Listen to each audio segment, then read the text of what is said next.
അറഫയുടെ ദിവസം. ആ ദിവസം റസൂലുള്ളാഹി സ്വല്ലല്ലാഹു അലൈഹി വസല്ലമ നടത്തിയ പ്രഭാഷണം ഉണ്ടല്ലോ, പ്രസംഗം, സുബ്ഹാനല്ലാഹ്, ലോകത്ത് തുല്യതയില്ലാത്തതാണ്. ലോകത്ത് അതിന് പകരം വെക്കാൻ മറ്റൊന്നില്ലാത്ത വിധം അത്രമാത്രം പ്രസക്തമായ, ഖിയാമത്ത് നാൾ വരെ വരാനിരിക്കുന്ന സകല ഭരണാധികാരികൾക്കും സകല ഭരണ പരിഷ്കർത്താക്കൾക്കും സകല മനുഷ്യർക്കും റസൂലുള്ളാഹി സ്വല്ലല്ലാഹു അലൈഹി വസല്ലമയുടെ ഈ വാക്കുകൾ കടമെടുക്കാൻ സാധിക്കുന്നതാണ്. ലോകം കണ്ട ഒന്നാമത്തെ മാഗ്ന കാർട്ടയായി, ലോകം കണ്ട ഒന്നാമത്തെ ഹ്യൂമൻ റൈറ്റ് പ്രൊക്ലമേഷനായി റസൂലുള്ളാഹി സ്വല്ലല്ലാഹു അലൈഹി വസല്ലമയുടെ ഈ പ്രസംഗത്തെ നമുക്ക് കാണാൻ കഴിയും. അള്ളാന്റെ റസൂൽ പറഞ്ഞ ഓരോ വാക്കുകളും പ്രിയപ്പെട്ടവരെ, അതിൽ വളരെ പ്രധാനപ്പെട്ട ചില വിഷയങ്ങളാണ് മുന്നോട്ട് വെക്കാനുള്ളത്. എന്താണ് നബി സല്ലല്ലാഹു അലൈഹി വസല്ലം അന്ന് പറഞ്ഞത്? അത് പുതിയതായിട്ടൊരു കാര്യം പറഞ്ഞതല്ല, മറിച്ച് 23 വർഷക്കാലം തന്റെ പ്രബോധന ജീവിതം കൊണ്ട് തന്റെ മുന്നിലിരിക്കുന്ന 1,00,000-ൽ പരം വരുന്ന അനുയായികളെ ആദർശത്തിന്റെ നെരുപ്പോട് ഇട്ടുകൊണ്ട് ഏത് രീതിയിലാണോ പ്രവാചകൻ മെരുക്കിയെടുത്തത്, അത് ഒന്നുകൂടി അവരെ ഓർമ്മിപ്പിക്കുക മാത്രമാണ് റസൂലുള്ളാഹി സ്വല്ലല്ലാഹു അലൈഹി വസല്ലമ ചെയ്തിട്ടുള്ളത് എന്നാണ്. പ്രവാചകൻ സ്വല്ലല്ലാഹു അലൈഹി വസല്ലമ പറഞ്ഞു, യാ അയ്യുഹന്നാസ് ഇന്ന ദിമാഅകും വഅംവാലകും വഅഅറാദകും ഹറാമുൻ അലൈക്കും ഇലാ അൻ തൽഖൗ റബ്ബകും കഹുർമതി യൗമികും ഹാദാ കശഹരികും ഹാദാ കബലദികും ഹാദാ. റസൂലുള്ളാഹി സ്വല്ലല്ലാഹു അലൈഹി വസല്ലമയുടെ മനുഷ്യന്റെ വിലയെക്കുറിച്ചും മനുഷ്യത്വത്തിന്റെ പവിത്രതയെക്കുറിച്ചുമുള്ള പ്രഖ്യാപനമാണ്.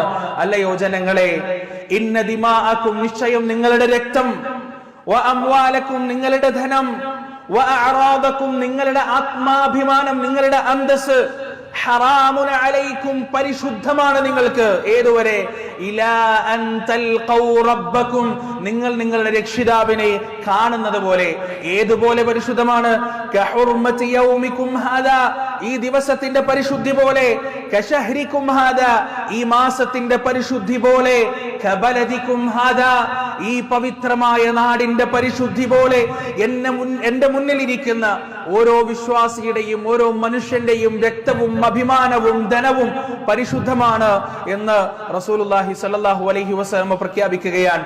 പ്രവാചകന്റെ ഈ പ്രഖ്യാപനത്തിന്റെ വിലയും അതിന്റെ യഥാർത്ഥമായ ആന്തരിക അർത്ഥവും മനസ്സിലാക്കണമെങ്കിൽ ആ പ്രവാചകന്റെ കാലഘട്ടത്തിന് ശേഷം അദ്ദേഹത്തിന്റെ ഉമ്മത്തിൽ കടന്നു വന്ന നീചമായ നരനായാട്ടുകളുടെയും നരഹത്യകളുടെയും രക്തരൂക്ഷിതമായ യുദ്ധങ്ങളുടെയും എല്ലാം സംഘടനകളുടെയും എല്ലാം ചരിത്രം നമ്മൾ അറിയേണ്ടതുണ്ട്. 19-ാം നൂറ്റാണ്ട് സാക്ഷ്യം വഹിച്ച 1-ാം ലോക യുദ്ധത്തിലും 2-ാം ലോക മഹായുദ്ധത്തിലും മരിച്ചു വീണ 4 കോടിയോളം 5 കോടിയോളം വരുന്ന പച്ച മനുഷ്യർ, 5 കോടിയോളം വരുന്ന, ആലോചിച്ചൊക്കെ നിങ്ങൾ, 5 കോടിയോളം വരുന്ന മനുഷ്യരാണ് മരിച്ചത്. ഈ മരിച്ചവരെല്ലാം ആരുടെയെങ്കിലും മാതാവാൻ, ആരുടെയെങ്കിലും പിതാവാൻ, ആരുടെയെങ്കിലും ആങ്ങളയാൻ, ആരുടെയെങ്കിലും പെങ്ങളാൻ, ആരുടെയൊക്കെയോ മക്കളാൻ. ഈ പാവപ്പെട്ട മനുഷ്യരാണ് മരിച്ചു വീണത്. ആ യുദ്ധകാലഘട്ടത്തിൽ ജപ്പാനിന്റെ പടയാളികൾ കംഫർട്ട് വുമൻ എന്ന പേരിൽ ലോകത്തിന്റെ പല ഭാഗങ്ങളിൽ നിന്നും 2 ലക്ഷത്തോളം സ്ത്രീകളെ തടവറകളിലാക്കി. കൺഫെസ്റ്റേഷനുകളിൽ പേപ്പട്ടികളുടെ വില പോലും ഇല്ലാതെ, ഈയാമ്പാറ്റകളുടെ വില പോലും ഇല്ലാതെ പട്ടാളക്കാരുടെ ക്രൂരമായ ബലാത്സംഗങ്ങൾക്കും പീഡനങ്ങൾക്കും ഇരയായി അവസാനം ക്രൂരമായി കൊലപ്പെടുത്തപ്പെട്ട് യുദ്ധം കഴിഞ്ഞപ്പോ ഒരു കാരണവുമില്ലാതെ തൂക്കിക്കൊല്ലപ്പെട്ട മനുഷ്യ ജീവനുകളെ കുറിച്ച് അറിയുമ്പോഴാണ് പ്രിയപ്പെട്ടവരെ യഥാർത്ഥത്തിൽ റസൂലുള്ളാഹി സ്വല്ലല്ലാഹു അലൈഹി വസല്ലമ നടത്തിയ ഈ മനുഷ്യന്റെ വിലയെക്കുറിച്ചുള്ള വാക്കുകളുടെ യഥാർത്ഥമായ അർത്ഥം എനിക്കും നിങ്ങൾക്കും മനസ്സിലാവുക. ആ യുദ്ധത്തിൽ തന്നെ ഹിരോഷിമയിലും നാഗസാക്കിയിലും ബോംബിട്ട് 2 ലക്ഷത്തിൽ പരം മനുഷ്യരെയാണ് കൊന്നുകളഞ്ഞത്. 2000-ഓളം കുട്ടികളാണ് അനാഥത്വത്തിലേക്ക് വലിച്ചെറിയപ്പെട്ടത്. ദൃക്സാക്ഷികൾ പറയുന്നു, ഈ കുട്ടികളിൽ പല ആളുകളും പിന്നീട് മരിച്ചത് വായിൽ കല്ലുകളുമായിട്ടാണ്. കാരണം മുല കൊടുക്കാൻ ഉമ്മയില്ല, സംരക്ഷിക്കാൻ ഉപ്പയില്ല, ചോദിക്കാനും പറയാനും ആരുമില്ല. എരന്നെരന്നെരന്ന് തളർന്ന് ഭക്ഷണം കിട്ടാതെ അവസാനം ആ പിഞ്ചു പൈതങ്ങളും മണ്ണ് വാരി തിന്ന് ആ മണ്ണിന്റെ കല്ലുകൾ വായയിലും തൊണ്ടയിലും കുടുങ്ങി പിടഞ്ഞു മരിക്കുന്ന ബാല്യങ്ങളെ കുറിച്ച് ഈ ലോകത്തിന് പറയാനുണ്ടായിരുന്നു കഥ. അവിടെയാണ് പ്രിയപ്പെട്ടവരെ റസൂലുള്ളാഹി സ്വല്ലല്ലാഹു അലൈഹി വസല്ലമ പറഞ്ഞ ഈ മനുഷ്യന്റെ വില എത്രയാണ്, മനുഷ്യത്വത്തിന്റെ, അവന്റെ രക്തത്തിന്റെയും അഭിമാനത്തിന്റെയും അന്തസ്സിന്റെയും വില എത്രയാണ് എന്ന് നമുക്ക് മനസ്സിലാക്കാൻ കഴിയുക. മാത്രമല്ല പ്രിയപ്പെട്ടവരെ, ജൂതനായി എന്ന ഒരൊറ്റ കാരണത്താൽ, വികലാംഗനായി എന്ന ഒരൊറ്റ കാരണത്താൽ മാനസിക വൈകല്യമുണ്ട് എന്ന ഒരൊറ്റ കാരണത്താൽ ഹോളോകോസ്റ്റിന്റെ ക്രൂരമായ കോൺസെൻട്രേഷൻ ക്യാമ്പുകളിൽ, ഗ്യാസ് ചാമ്പറുകളിൽ ശ്വാസം മുട്ടിച്ചും പേപ്പട്ടികളെ കൊണ്ട് കടിപ്പിച്ചും ക്രൂരമായി മർദ്ദിച്ചും മുൾവേലികളിലേക്ക് വലിച്ചെറിഞ്ഞും ലക്ഷക്കണക്കിന് മനുഷ്യരെ കുരുതി കൊടുത്ത ആ ചരിത്രങ്ങൾ റസൂലുള്ളാഹി സ്വല്ലല്ലാഹു അലൈഹി വസല്ലമയുടെ ഉമ്മത്തിൽ നടന്ന, ഈ കാലഘട്ടത്തിൽ നടന്ന അധികം വിപൂരമല്ലാത്ത, തുല്യതയില്ലാത്ത നരനായാട്ടുകളുടെ, നരഹത്യകളുടെ കഥ കേൾക്കുമ്പോഴാണ് റസൂലുള്ളാഹി സ്വല്ലല്ലാഹു അലൈഹി വസല്ലമ പറഞ്ഞ, അവിടുന്ന് പ്രഖ്യാപിച്ച ആ മനുഷ്യത്വത്തിന്റെ വിലയുടെ ആ വാക്കുകളുടെ ആഴമെത്രയാണ്, അതിന്റെ അർത്ഥം എന്താണ് എന്ന് വളരെ വ്യക്തമായി നമുക്ക് മനസ്സിലാക്കാൻ സാധിക്കുക. ഇന്നും തീർന്നിട്ടില്ലല്ലോ. ലോകത്തിന്റെ പല ഭാഗങ്ങളിൽ നിന്നും ഒഴുകിക്കൊണ്ടിരിക്കുന്ന അഭയാർത്ഥികൾ, ലോകത്തിന്റെ പല നാടുകളിൽ നിന്നും നാടുകളിലേക്ക് എത്തിക്കൊണ്ടിരിക്കുന്ന റെഫ്യൂജീസ്, ഈയാമ്പാറ്റകളുടെ വില പോലും ഇല്ലാതെ മരിച്ചു വീഴുന്ന ഇത്തരത്തിലുള്ള മനുഷ്യർ. ഈ അടുത്ത് ടെക്സാസിൽ 50ഓളം ആളുകളാണ്, മനുഷ്യരാണ് ട്രക്കിന്റെ ഉള്ളിൽ ശ്വാസം മുട്ടി മരിച്ചത്. ഞാൻ മിമ്പറിൽ കയറിയിട്ട് രാഷ്ട്രീയം പറയല്ല, സമകാലികത പറയല്ല. ഒരു നാട്ടിൽ നിന്ന് എപ്പോഴാണ് ഒരു മനുഷ്യന്മാർ പുറത്തേക്ക് വരിക? തിന്നാൻ കിട്ടാതിരിക്കുമ്പോ, കുടിക്കാൻ കിട്ടാതിരിക്കുമ്പോ, സുരക്ഷിതമായി അവരുടെ ജീവിക്കാൻ കഴിയില്ല എന്ന അവസ്ഥ വരുമ്പോ ആ നാട്ടിൽ നിന്ന് പലായനം ചെയ്യുന്ന ആളുകൾ, അവരൊക്കെ റോഹിംഗ്യ മുസ്ലിംസ് ഒക്കെ പല നാടുകളുടെയും അതിർത്തികളിൽ പട്ടിണി കിടന്നും വെള്ളം കിട്ടാതെയും പനിച്ചും പുഴുക്കളെ പോലെ ചത്തൊടുങ്ങുന്ന ഈ കാലഘട്ടം, മനുഷ്യത്വത്തിന്റെ വലിയ അപ്പോസ്തലന്മാരായി ലോകത്തിലെ രാഷ്ട്രങ്ങൾ ഞെരിവിരി കൊള്ളുന്ന കാലഘട്ടം. ഇവർക്കൊന്നും സ്വീകരിക്കാൻ കഴിയുന്നില്ല. വലിയ വലിയ കൊട്ടാരങ്ങളും വലിയ വലിയ കെട്ടിടങ്ങളും പണിഞ്ഞ് തങ്ങളുടെ സൈന്യത്തിന്റെ ശക്തി കൂട്ടുന്നതിന് വേണ്ടി ബില്യൺ കണക്കിന് ഡോളറുകൾ ചെലവഴിച്ച് തങ്ങളുടെ ആയുധങ്ങൾ വാരിക്കൂട്ടുന്നതിന് വേണ്ടി തങ്ങളുടെ സമ്പത്തിന്റെ നല്ലൊരു ഭാഗം ചെലവഴിക്കുമ്പോഴും വിശന്നു വരുന്ന മനുഷ്യന്റെ വയറിന്റെ പശി കാണാൻ കഴിയാത്ത, ദാഹിക്കുന്ന മനുഷ്യന്റെ വായിലേക്ക് ഒരു തുള്ളി വെള്ളം ഒഴിച്ചു കൊടുക്കാൻ സന്മനസ്സില്ലാത്ത ഇത്തരത്തിലുള്ള ആളുകൾക്ക് ലോകത്തിലൊരു മാതൃകയുണ്ട്. എവിടെയാണെന്നറിയോ? 1400 കൊല്ലങ്ങൾക്കപ്പുറം എല്ലാം വലിച്ചെറിഞ്ഞുകൊണ്ട് ദരിദ്രനാരായണന്മാരായി മദീനയിലേക്ക് വന്ന മുഹാജിറുകൾ, ആ മുഹാജിറുകളെ കയ്യിലൊന്നുമില്ലാതിരുന്നിട്ടും തങ്ങളുടെ ചെറ്റക്കുടിലുകൾ പകുത്തു നൽകിയ, തങ്ങൾക്കുള്ളതെല്ലാം പകുത്തു നൽകിയ, ഭക്ഷണം പകുത്തു നൽകിയ, പാർപ്പിടം പകുത്തു നൽകിയ, സമ്പത്ത് പകുത്തു നൽകിയ, കുടുംബം പകുത്തു നൽകിയ മനുഷ്യ സ്നേഹത്തിന്റെ, മനുഷ്യത്വത്തിന്റെ വലിയ ഉദാഹരണം 6-ാം നൂറ്റാണ്ടിലെ മദീനയിൽ നമുക്ക് കാണാൻ കഴിയും. പ്രിയപ്പെട്ടവരെ, തന്റെ പ്രബോധന ജീവിതം കൊണ്ട് റസൂലുള്ളാഹി സ്വല്ലല്ലാഹു അലൈഹി വസല്ലമ വാർത്തെടുത്ത ഒരു ഉമ്മത്തിന്റെ, ഒരു സമുദായത്തിന്റെ ഐക്യമാണത്, ഒരു സമുദായത്തിന്റെ സന്മനസ്സാണത്. റസൂലുള്ളാഹി സ്വല്ലല്ലാഹു അലൈഹി വസല്ലമ ഹജ്ജത്തുൽ വിദാഇൽ ഈ ഒരു പ്രഖ്യാപനം നടത്തുന്ന സമയം അത് ആദ്യത്തെ ഒരു അധ്യാപനമായിരുന്നില്ല. മറിച്ച് റസൂലുള്ളാഹി സ്വല്ലല്ലാഹു അലൈഹി വസല്ലമ തന്റെ ജീവിതം കൊണ്ട് ആ അനുയായികളെ ആ ഞെരിപ്പോടിലിട്ട് ആ രീതിയിൽ ആക്കിയെടുത്തതിന് ശേഷം റസൂലുള്ളാഹി സ്വല്ലല്ലാഹു അലൈഹി വസല്ലമ അത് അവർക്ക് പഠിപ്പിച്ചു കൊടുക്കുകയായിരുന്നു. പിന്നീട് പ്രവാചകന്റെ പ്രഖ്യാപനം എന്താണ്? അടിമകളെ കുറിച്ച്, വേലക്കാരെ കുറിച്ച് റസൂലുള്ളാഹി സ്വല്ലല്ലാഹു അലൈഹി വസല്ലമ ആ പ്രസംഗത്തിൽ ഓർമ്മിപ്പിക്കുകയുണ്ടായി. ആദ്യത്തെ ഓർമ്മിപ്പിക്കലല്ല. റസൂലുള്ളാഹി സ്വല്ലല്ലാഹു അലൈഹി വസല്ലമയുടെ ഹദീസുകൾ നമുക്ക് കാണാൻ കഴിയും. അല്ലാഹുവിന്റെ റസൂൽ പറയാണ്, ഇഖ്വാനുക്കും ജഅലഹുമുല്ലാഹു തഹ്ത ഐദീകും, നിങ്ങളുടെ അടിമകൾ ആരാണ്? നിങ്ങളുടെ സഹോദരന്മാരാണ്. ജഅലഹുമുല്ലാഹു തഹ്ത ഐദീകും, അവരെ അല്ലാഹു നിങ്ങളുടെ കീഴിലാക്കിയിരിക്കുന്നു. ഫാത്ഇമൂഹും മിമ്മാ തഅകുലൂൻ, അതുകൊണ്ട് നിങ്ങൾ കഴിക്കുന്ന ഭക്ഷണം നിങ്ങൾ അവരെ കൊണ്ടും കഴിപ്പിക്കുക. വഅൽബിസൂഹും മിമ്മാ തൽബിസൂൻ, നിങ്ങൾ ധരിക്കുന്ന വസ്ത്രം നിങ്ങൾ അവരെ കൊണ്ടും ധരിപ്പിക്കുക. വലാ തുകല്ലിഫൂഹും മാ യഗ്ലിബുഹും, അവർക്ക് കഴിയാത്ത ജോലികൾ നിങ്ങൾ അവരെ കൊണ്ട് ചെയ്യിപ്പിക്കരുത്. ഫഇൻ കല്ലഫ്തുമൂഹും ഫഅഇനുഹും, ഇനി നിങ്ങൾ അത്തരത്തിലുള്ള ജോലികൾ അവരെ ഏൽപ്പിക്കുകയാണെങ്കിൽ അതിൽ നിങ്ങളും കൂടി അവരുടെ കൂടെ ഇറങ്ങി ജോലി ചെയ്യണം എന്ന് റസൂലുള്ളാഹി സ്വല്ലല്ലാഹു അലൈഹി വസല്ലമ പറഞ്ഞു കൊടുക്കാൻ. പ്രിയപ്പെട്ടവരെ, മഹാനായ അബൂ മസ്ഊദ് റളിയല്ലാഹു അൻഹു പറയാണ്, ഞാൻ എന്റെ കറുത്ത വർഗ്ഗക്കാരനായ അടിമയെ ചാട്ടവാറ് കൊണ്ട് അടിക്കുകയായിരുന്നു ചില കാര്യങ്ങൾ കൊണ്ട്. പെട്ടെന്ന് എന്റെ പിറകിൽ നിന്നൊരു ശബ്ദം കേട്ടു. തിരിഞ്ഞു നോക്കിയപ്പോൾ അതാ റസൂലുള്ളാഹി സ്വല്ലല്ലാഹു അലൈഹി വസല്ലമയുടെ പിന്നിൽ വന്ന് നിൽക്കാണ്.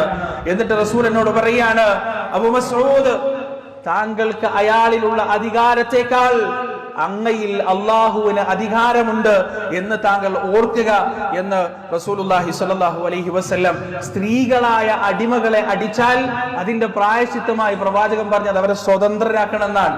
ഒരാളോട് തന്റെ ഒരു അടിമയെ കൊന്നു കഴിഞ്ഞാൽ ശിക്ഷ എന്താണ്? അയാളും കൊല്ലപ്പെടുക എന്നതാണ്. പ്രിയപ്പെട്ടവരെ, നമ്മൾ വിചാരിക്കും ഇതൊക്കെ എന്തിനാണ് ഇപ്പൊ പറയേണ്ട ആവശ്യം? ഇപ്പൊ ഇതൊക്കെ പറയേണ്ട ആവശ്യം എന്താ?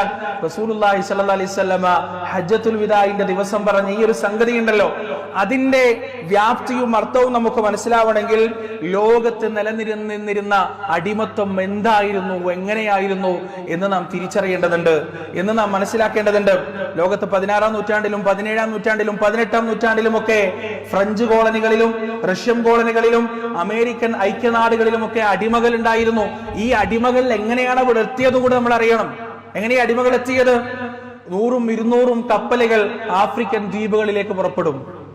എന്നിട്ട് ആഫ്രിക്കൻ ദ്വീപുകളിൽ എത്തിക്കഴിഞ്ഞാൽ ഇതിലുള്ള പട്ടാളക്കാർ പുറത്തേക്ക് അങ്ങോട്ട് ഇറങ്ങും. എന്നിട്ട് ആ നാടിലുള്ള പട്ടണങ്ങൾക്ക് മുഴുവൻ തീ കൊടുക്കും, വീടുകൾക്ക് മുഴുവനും തീ കൊടുക്കും. വിരളി പിടിച്ച് വെപ്രാളപ്പെട്ട് ഓടുന്ന മനുഷ്യരെ ഓടിച്ചിട്ട് പിടിക്കും. എന്നിട്ട് അവരുടെ കാലുകൾ ബന്ധിക്കും. എന്നിട്ട് അവരെ വലിച്ചേച്ച് കപ്പലുകളിലേക്ക് കൊണ്ടുവരും. ഓരോ കപ്പലുകളിലും 100 ആയിരക്കണക്കിന് നീഗ്രോകൾ നിറച്ചുകൊണ്ട് ആ കപ്പലുകൾ പുറപ്പെടും. ആ കപ്പലുകൾ പുറപ്പെടുമ്പോ ഈ ദ്വീപുകളുടെ തീരത്ത് നിന്നുകൊണ്ട് തങ്ങളുടെ പിതാക്കളെ, തങ്ങളുടെ മാതാക്കളെ, തങ്ങളുടെ സഹോദരന്മാരെ ബന്ധിച്ചടിമകളാക്കി കൊണ്ടുപോകുന്ന ദയനീയമായ ദാരുണമായ കാഴ്ചകളെ കണ്ട് ആഫ്രിക്കയിലെ നിഗോ വംശക്കാരായ പാവപ്പെട്ടവർ കരയും. എതിർക്കാനാവാതെ, ചെറുക്കാനാവാതെ, ഇനി ഒരിക്കലും കാണാത്ത തന്റെ പിതാവിനോട് അവസാനത്തെ യാത്രാമൊഴി കരഞ്ഞുകൊണ്ട് പറയുന്ന മക്കൾ ആഫ്രിക്കൻ ദ്വീപുകളിൽ സ്ഥിരമായിരുന്നു. പ്രിയപ്പെട്ടവരെ, ഒരു ദാക്ഷിണ്യവുമില്ലാതെ അമേരിക്കൻ ഐക്യനാടുകളിലേക്ക് ഇത്തരത്തിലുള്ള അടിമകളെ കൊണ്ടുവരപ്പെട്ടു എന്നതാണ്. എന്നിട്ട് അവർക്ക് അവിടെയുള്ള അവസ്ഥ എന്തായിരുന്നു? ക്രൂരമായ പീഡനമാണ്, അതിക്രൂരമായ പീഡനമാണ്. 20-22 മണിക്കൂർ ഒരു ദിവസം ഒരടിമ പണിയെടുത്തു എന്നുള്ളതാണ് തന്റെ യജമാനന്. യജമാനൻ അടിമയെ കൊന്നാൽ ഒരു കുറ്റമില്ല, ആരും ചോദിക്കൂല. അടിമ എന്ന് പറഞ്ഞാൽ യജമാനന്റെ കയ്യിലുള്ള ഒരു വസ്തു മാത്രമാണ്. അയാളെ യജമാനമുണ്ടെങ്കിൽ തല്ലാം, കൊല്ലാം, വിൽക്കാം, എന്തും ചെയ്യാം. അയാൾക്ക് ചോദിക്കാനോ പറയാനോ ആരുമില്ല, ഒരു തരത്തിലുള്ള അവകാശവും ഇല്ല. അയാൾക്ക് വിദ്യാഭ്യാസം നേടാൻ പാടില്ല. അടിമകൾ വിദ്യാഭ്യാസം നേടാൻ തുനിഞ്ഞാൽ അവരെ കത്തിച്ചു കൊള്ളുമായിരുന്നു ഫ്രഞ്ച് കോളനികളിൽ, ചുട്ടുകരിച്ചു കൊല്ലുമായിരുന്നു ഫ്രഞ്ച് കോളനികളിൽ. അതുപോലെ തന്നെ അവർക്ക് വിവാഹബന്ധം പാടില്ല. വിവാഹബന്ധം ആഗ്രഹിക്കുന്ന ഏതെങ്കിലും ഒരു അടിമയെ കുറിച്ച് അറിഞ്ഞാൽ അയാളെ തൂക്കിലേറ്റാൻ തയ്യാറാകുമായിരുന്നു ഗവൺമെന്റുകൾ. ഇനി തന്റെ ഏതെങ്കിലും 2 അടിമകൾ തമ്മിൽ ദാമ്പത്യ ബന്ധത്തിന് ഒരു യജമാനൻ സമ്മതിച്ചു എന്ന് കൂട്ട, അവരെങ്ങനെ ഭാര്യയും ഭർത്താവുമായി ജീവിക്കാൻ തുടങ്ങിയാൽ അവരെ വിൽക്കാൻ അടിമച്ചന്തകളിൽ കൊണ്ടുപോകുമ്പോ അവരെ ഒരുമിച്ചൊന്നല്ല വിൽക്കുക. ഭാര്യയെ ചിലപ്പോ വേറൊരാൾ വാങ്ങിക്കൊണ്ടോ, ഭർത്താവിനെ ചിലപ്പോ വേറൊരാൾ വാങ്ങിക്കൊണ്ടോ. ആ സമയം അടിമച്ചന്തകളിൽ സ്ഥിരമായുള്ള കാഴ്ച എന്താണെന്നറിയോ? തന്നെ വാങ്ങിച്ച യജമാനന്റെ കാല് പിടിച്ചുകൊണ്ട് തന്റെ ഭാര്യയെ കൂടി വാങ്ങിക്കാൻ കേണുകരയുന്ന കറുത്ത നീഗ്രോ വംശക്കാരായ അടിമകളുടെ ചിത്രം അത്തരത്തിലുള്ള അടിമച്ചന്തകളിൽ എന്നും സ്ഥിരമായിരുന്നു ആ കാലഘട്ടത്തിൽ. ആ അടിമ ദമ്പതികൾക്കുണ്ടാകുന്ന മക്കൾ, ആ മക്കളുടെ അവസ്ഥ എന്താണ്? അവരും അടിമകളാണ്. ഇസ്ലാമിന്റെ കാഴ്ചപ്പാട് എന്താണ് പ്രിയപ്പെട്ടവരെ? ഒരു അടിമ സ്ത്രീയിൽ യജമാനന് മക്കൾ ഉണ്ടായിക്കഴിഞ്ഞാൽ ആ മക്കൾ സ്വതന്ത്രരാണ്, ആ മക്കൾ സ്വതന്ത്രരാണ്. സുബ്ഹാനല്ലാഹ്. പക്ഷേ ഇവിടെ അങ്ങനെയല്ല. അടിമ സ്ത്രീയിൽ കുട്ടിയുണ്ടായി കഴിഞ്ഞാൽ അവരും അടിമകളാണ്. ആ ആൺകുട്ടികളെ പിടിച്ചു പറിച്ച്, മാതാപിതാക്കളുടെ അടുത്ത് പിടിച്ചു പറിച്ച് അടിമച്ചന്തകളിൽ കൊണ്ടുപോയി ക്രൂരമായി വിൽക്കും. രാവിലെ ജോലിക്ക് പോകുമ്പോ ഭക്ഷണം കൊടുത്ത് കിടത്തിയുറക്കിയ തന്റെ മക്കളെ വൈകുന്നേരമാകുമ്പോഴേക്ക് യജമാനൻ ആർക്കെങ്കിലും വിറ്റിട്ടുണ്ടാവും. എന്തൊരു ദുരൂഹമായ, എന്തൊരു ദുരവസ്ഥയിലൂടെയായിരുന്നു അടിമകൾ ആ കാലഘട്ടത്തിൽ ജീവിച്ചിരുന്നത്. ഈ ചരിത്രങ്ങളെല്ലാം അറിയുമ്പോഴാണ് പ്രിയപ്പെട്ടവരെ യഥാർത്ഥത്തിൽ റസൂലുള്ളാഹി സ്വല്ലല്ലാഹു അലൈഹി വസല്ലമ ആ കാലഘട്ടത്തിൽ തന്റെ അനുയായികളോട് പറഞ്ഞ ഹും ഇഖ്വാനുക്കും, അവർ നിങ്ങളുടെ സഹോദരങ്ങളാണ്. നിങ്ങൾ കഴിക്കുന്നത് പോലെയുള്ള ഭക്ഷണം കഴിക്കാൻ അവർക്ക് അർഹതയുണ്ട്. നിങ്ങൾ ധരിക്കുന്നത് പോലെയുള്ള വസ്ത്രം ധരിക്കാൻ അവർക്ക് അർഹതയുണ്ട്. നിങ്ങളുടെ കൂടെ കഴിഞ്ഞു കൂടാൻ അവർക്ക് അർഹതയുണ്ട് എന്ന് റസൂലുള്ളാഹി സ്വല്ലല്ലാഹു അലൈഹി വസല്ലമ പറഞ്ഞതിന്റെ ആഴവും അർത്ഥവും യഥാർത്ഥത്തിൽ നമുക്ക് മനസ്സിലാവുക ഈ ചരിത്രമെല്ലാം പഠിക്കുമ്പോഴാണ്. സുബ്ഹാനല്ലാഹ്. അതുപോലെ തന്നെ സ്ത്രീകളുടെ വിഷയം റസൂലുള്ളാഹി സ്വല്ലല്ലാഹു അലൈഹി വസല്ലമ വളരെ വ്യക്തമായി, സ്ത്രീകളിൽ നിങ്ങൾക്ക് അവകാശം മാത്രമല്ല പുരുഷന്മാരെ ബാധ്യതയുമുണ്ട് എന്ന് അറഫ മൈതാനിയിൽ വെച്ച് റസൂലുള്ളാഹി സ്വല്ലല്ലാഹു അലൈഹി വസല്ലം പറയുമ്പോൾ അത് കേവലം ഒരു ദിവസത്തെ പ്രഖ്യാപനം മാത്രമായിരുന്നില്ല. പ്രവാചകൻ തന്റെ ജീവിതത്തിലൂടെ ഒരു പെണ്ണിനെ കൊണ്ട് മാത്രം അലങ്കരിക്കാൻ കഴിയുന്ന മാതൃത്വം എന്ന പദവി, ആ മാതൃത്വത്തിന്റെ കാലിന്റെ കീഴിലാണ്. തിർമിദി റിപ്പോർട്ട് ചെയ്ത സഹീഹായ ഹദീസാണ്, മാതാവിന്റെ കാലിനടിയിലാണ് സ്വർഗം എന്ന് റസൂലുള്ളാഹി സ്വല്ലല്ലാഹു അലൈഹി വസല്ലം.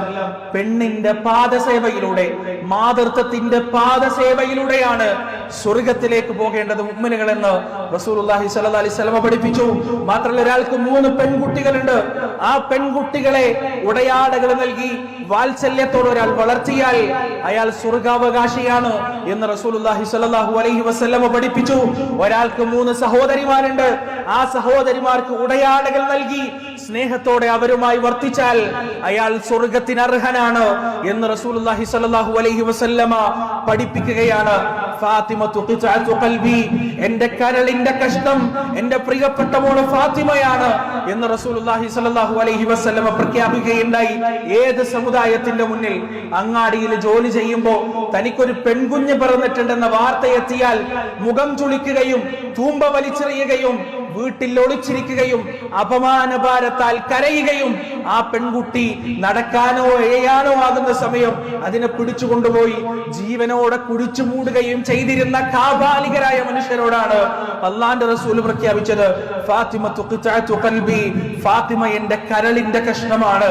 സ്ത്രീത്വത്തെ മുമ്പൊരിക്കലും ഇല്ലാത്ത വിധം കൈപിടിച്ചുയർത്തിയ, അവർക്ക് അവകാശങ്ങളുണ്ട്, അവരുടെ വാക്കുകൾ കേൾക്കപ്പെടേണ്ടതുണ്ട്, അവരുടെ വർത്തമാനങ്ങൾ അംഗീകരിക്കപ്പെടേണ്ടതുണ്ട് എന്ന ആശയവും ആദർശവും ലോകത്തോട് തന്റെ 23 വർഷത്തെ പ്രബോധന കാലഘട്ടം കൊണ്ട് റസൂലുള്ളാഹി സ്വല്ലല്ലാഹു അലൈഹി വസല്ലമ പഠിപ്പിക്കുകയും ചെയ്തു. മാത്രമല്ല പ്രിയപ്പെട്ടവരെ, ഹജ്ജത്തുൽ വിദാഇന്റെ ദിവസം റസൂലുള്ളാഹി സ്വല്ലല്ലാഹു അലൈഹി വസല്ലമ അതൊരു വസിയ്യത്തായി, വലിയ ഉപദേശമായി ജനങ്ങളോട് അത് പറയുകയും ചെയ്തു. ആ പ്രസംഗത്തിൽ നടന്ന വലിയ മറ്റൊരു പ്രഖ്യാപനം എന്താ അറിയോ? ലോകം 18-ാം നൂറ്റാണ്ട് വരെ സാക്ഷ്യം വഹിച്ച ഒരു വലിയ വൃത്തികേട്, അപ്പാർത്തൈഡ്, വർണ്ണവിവേചനം, എല്ലാവർക്കും അറിയാം. അത് റസൂലുള്ളാഹി സ്വല്ലല്ലാഹു അലൈഹി വസല്ലമ അറഫ മൈതാനിയിൽ വെച്ച് പറഞ്ഞു, കറുത്തവന് വെളുത്തവനേക്കാൾ ഒരു പ്രത്യേകതയുമില്ല, വെളുത്തവന് കറുത്തവനേക്കാൾ ഒരു പ്രത്യേകതയുമില്ല, അറബിക്ക് അനറബിയേക്കാളോ അനറബിക്ക് അറബിയേക്കാളോ യാതൊരു പ്രത്യേകതകളുമില്ല എന്ന് റസൂലുള്ളാഹി സ്വല്ലല്ലാഹു അലൈഹി വസല്ലം പ്രഖ്യാപിക്കുമ്പോൾ ഈ അടുത്ത കാലം വരെ പാശ്ചാത്യ രാജ്യങ്ങളിൽ പല ഹോട്ടലുകൾക്ക് പുറത്തും എഴുതി വെച്ചിരുന്നു, no entry for dogs and blacks. പട്ടികൾക്കും കറുത്തവർക്കും പ്രവേശനമില്ല, പട്ടികൾക്കും കറുത്തവർക്കും പ്രവേശനമില്ല. മൃഗങ്ങളുടെ വില പോലും ഇല്ലാതെ അരികുവൽക്കരിക്കപ്പെട്ട ഒരു ജനത, തൊലി കറുത്തുപോയി എന്ന പേര് ഒരൊറ്റ കാരണം കൊണ്ട് ജീവിതത്തിന്റെ ഒരു രംഗത്തും ശോഭിക്കാൻ കഴിയാതിരുന്ന ഒരു ജനത. ഞാനും നിങ്ങളൊക്കെ ഇന്ത്യ രാജ്യത്തെ മഹാഭൂരിപക്ഷം ആളുകളും ഈ പറഞ്ഞ ബ്ലാക്സിൽ പെട്ടതാണ്. ഈ വെള്ളക്കാരുടെ റേസിസ്റ്റുകളുടെ ലിസ്റ്റിൽ ഈ പറയുന്ന കറുത്ത വർഗക്കാരിൽ പെട്ടതാണ്. പ്രിയപ്പെട്ടവരെ, സുബ്ഹാനല്ലാഹ്, റസൂലുള്ളാഹി സ്വല്ലല്ലാഹു അലൈഹി വസല്ലം ഇന്ന് വലിയ വിദ്യാഭ്യാസം നേടിയെന്നും വലിയ ആശയങ്ങളുടെ വക്താക്കളാണ് എന്ന് പറയുന്ന ആളുകളുടെ ഉള്ളിൽ റേസിസം ഇന്നുമുണ്ട്. അത് പലപ്പോഴും മീഡിയകളിലൂടെ തികട്ടി പുറത്തേക്ക് വരുന്നതായി നമുക്ക് കാണാൻ കഴിയും. എന്നാൽ റസൂലുള്ളാഹി സ്വല്ലല്ലാഹു അലൈഹി വസല്ലം അവിടുത്തെ ജീവിതം, പ്രിയപ്പെട്ടവരെ, പൂവിന് ചുറ്റും കരിവണ്ടിനെ പോലെ പ്രവാചകന്റെ ചുറ്റിലും സദാ സാന്നിധ്യം അറിയിച്ചിരുന്ന ഒരു സഹാബിയുണ്ട്. അദ്ദേഹത്തിന്റെ പേര് ബിലാൽ ഇബ്നു റവാഹ് റളിയല്ലാഹു അൻഹു. ബിലാൽ റളിയല്ലാഹു അൻഹു, ആ ബിലാല് പ്രവാചകന്റെ സന്തത സഹചാരിയായിരുന്നു. നിങ്ങൾക്കറിയോ, മക്ക വിജയമുണ്ടായപ്പോ അതിന്റെ മുകളിൽ കയറി ബാങ്ക് കൊടുക്കാൻ ആഗ്രഹിക്കാത്ത, കാബയുടെ മുകളിൽ കയറി ബാങ്ക് കൊടുക്കാൻ ആഗ്രഹിക്കാത്ത ഒരു സഹാബിയില്ല. കാരണം ഇബ്രാഹിം നബിന്റെ കാലഘട്ടത്തിന് ശേഷം പിന്നീട് തൗഹീദിന്റെ വിളംബരം നടക്കാൻ പോവാൻ പ്രവാചകന്റെ കണ്ണുകൾ പരതി. ആ കണ്ണുകൾ ഉടക്കി നിന്നത് ബിലാൽ എന്ന് പറയുന്ന കറുത്ത വംശക്കാരന്റെ നേർക്കാണ്. ബിലാൽ, കയറ്, ബാങ്ക് വിളിക്ക് എന്ന് പ്രവാചകൻ പറയുമ്പോഴുണ്ടല്ലോ, ഇന്ന് വരെ മക്കയിലുണ്ടായിരുന്ന സകല വർണ്ണ വിവേചനങ്ങളും തച്ചുടച്ച് തകർക്കുകയായിരുന്നു പ്രവാചകൻ സല്ലല്ലാഹു അലൈഹി വസല്ലമ. അന്ത്യനാൾ വരെ വരാനിരിക്കുന്ന സകല വർണ്ണ വിവേചകരുടെയും കഴുത്തിന് കത്തിവെക്കുകയായിരുന്നു റസൂലുള്ളാഹി സ്വല്ലല്ലാഹു അലൈഹി വസല്ലമ. ആ ആദർശങ്ങളുടെ കഴുത്തറുത്ത് കളയുകയായിരുന്നു റസൂലുള്ളാഹി സ്വല്ലല്ലാഹു അലൈഹി വസല്ലമ.